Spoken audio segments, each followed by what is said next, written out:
Scan for Sovi, your AI bestie. I got your back.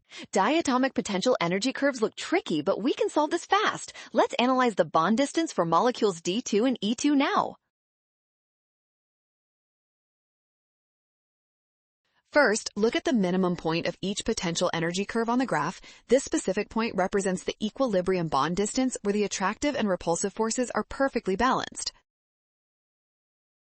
Notice that the minimum for the D2 curve occurs at a much larger distance than for E2. This shift tells us that the atoms in D2 are naturally spaced further apart.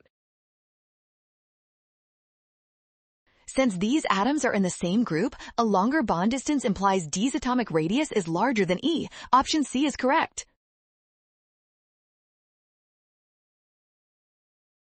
Well done! Scan the code to learn with Sovi. Avoid a rush and trust the graph to find the correct atomic radius.